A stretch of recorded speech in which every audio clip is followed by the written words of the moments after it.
dari Bapak Anto Aba. Mau bertanya, menurut Pak Pendeta, pandangan ciri suatu kota yang bermunculan banyak tim doa, persekutuan-persekutuan dengan berbagai macam karunia katanya. Tetapi kenyataannya banyak juga pemabuk, pezina, pelakor, penipu, dan masih banyak lagi.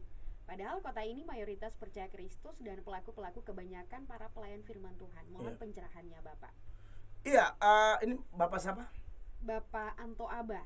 Bapak Anto Aba, kenapa di kota ini di sisi lain persekutuan doa tambah banyak, ya pendeta hamba Tuhan mengajar juga banyak, tapi di sisi lain ada juga pemabok begini begitu ya. Bahkan di sisi lain lagi ada Bapak.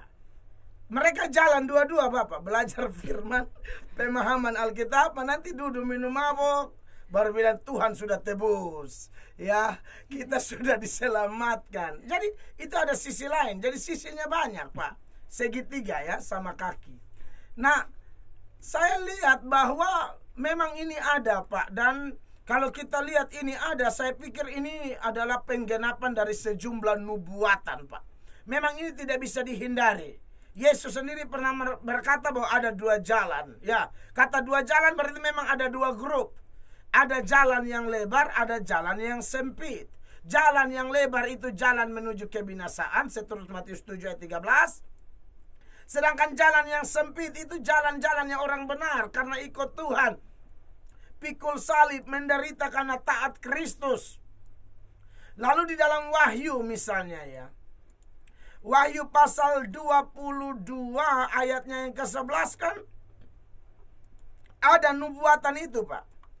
Ya Pak Anton Aba, Wahyu 22 ayatnya yang ke-11 yang mengingatkan kita bahwa ya sudah memang kondisinya nanti yang baik tambah baik, yang kudus tambah kudus, tapi yang jahat, yang cemar pun semakin rusak. Wahyu 22 ayat 11, barang siapa yang berbuat jahat, biarlah ia terus berbuat jahat. Barang siapa yang cemar, biarlah ia terus cemar. Dan barang siapa yang benar, biarlah ia terus berbuat kebenaran. Barang siapa yang kudus, biarlah ia terus menguduskan dirinya. Jadi sekalipun kantong Kristen seperti Kupang NTT ini, saya percaya hal ini ada. Seperti yang saya sudah singgung tadi, ada lalang di antara gandum. Itu tidak bisa dihindari Pak. Di sisi lain ada kebangkitan spiritual, ya kebangunan rohani, revival. Tapi di sisi lain juga kebejatan moral gila-gilaan. Makanya di bagian yang lain, kalau saya ingat di 2 Timotius ya, mulai pasalnya yang ketiga, ayatnya yang pertama, di sana diberi keterangan, ketahuilah pada hari-hari terakhir akan datang masa yang sukar. Ini masa sukar apa yang dimaksudkan? Ternyata kebejatan moral. Manusia akan mencintai dirinya sendiri dan menjadi hamba uang. Kalau sudah cinta diri, hamba uang, lupa saudara, lupa agama, lupa bahwa dia majelis, lupa bahwa dia pendeta, lupa bahwa dia sudah nikah, ya, rela jadi perempuan piara, dan macam-macam. Mereka akan membual dan menyombongkan diri. Mereka akan menjadi pemfitnah. Mereka akan berontak terhadap orang tua dan tidak tahu berterima kasih, tidak mempedulikan agama, tidak tahu mengasihi, tidak mau berdamai, suka menjelekkan orang, tidak dapat mengekang diri, garang, tidak suka yang baik, suka mengkhianat, tidak berpikir panjang, berlagak tahu, lebih menuruti hawa nafsu daripada menuruti Allah. Secara lahiriah mereka menjalankan ibadah mereka, tetapi pada hakikatnya mereka memungkiri kekuatannya. Ini orang-orang ada Pak. Jadi memang Tuhan Yesus bilang, biarkan lalang dan gandum itu sama-sama. Jangan cabut dia. Nanti kalau cabut, salah-salah gandumnya juga tercabut ya. Di dalam Matius pasal 13 itu, perumpamaan tentang lalang di antara gandum. Jadi biarkan sampai hari penghakiman.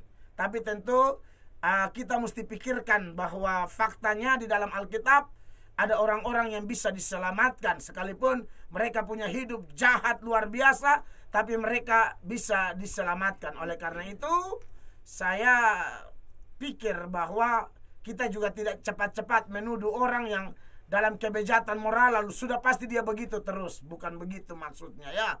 Kita tetap beritakan Injil, kita tetap menyampaikan, kita tetap mengundang orang dan berkata, bertobatlah.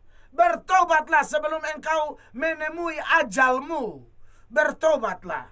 Karena kami tahu, kami kerja, setan juga kerja. Makanya kalau kita lihat arti dari perumpamaan tentang penabur itu, saudara-saudara, dikatakan begini, ya. Tuhan Yesus bilang dalam Matius 13 ayat 18 tentang ilalang di antara gandum. Karena itu dengarlah arti perumpamaan penabur itu kepada setiap orang yang mendengar firman tentang kerajaan sorga, tetapi tidak mengertinya, ya. Itu dikatakan, datanglah si jahat dan merampas yang ditaburkan dalam hati orang. Itulah benih yang ditaburkan di pinggir jalan. Jadi berkaitan dengan itu, saya tetap menaburkan kebenaran saja. Saya tidak tahu hati orang, tapi jenis-jenis hati ini ada. Ya, kemudian yang ditaburkan di tengah semak duri ialah orang yang mendengar firman itu lalu kekhawatiran dunia ini dan tipu daya kekayaan menghimpit firman itu sehingga tidak berbuah. Yang ditaburkan di tanah yang baik ialah orang yang mendengar firman itu dan mengerti, dan karena itu ia berbuah. Ada yang 100 kali lipat, ada yang 60 kali lipat, ada yang 30 kali lipat. Dan saya berharap inilah saya dan saudara, ya, supaya saya dan saudara mengalami yang namanya perubahan luar biasa, ya. Tapi kalau ada ilalang di antara gandum bagaimana? Biarkan saja, kata Tuhan. Ayat 30 dari Matius 13. Biarkanlah keduanya tumbuh bersama sampai waktu menuai. Pada waktu itu aku akan berkata kepada para penuai, kumpulkanlah dahulu lalang itu. Ini mereka yang kepala-kepala angin, kepala batu, tidak mau bertobat.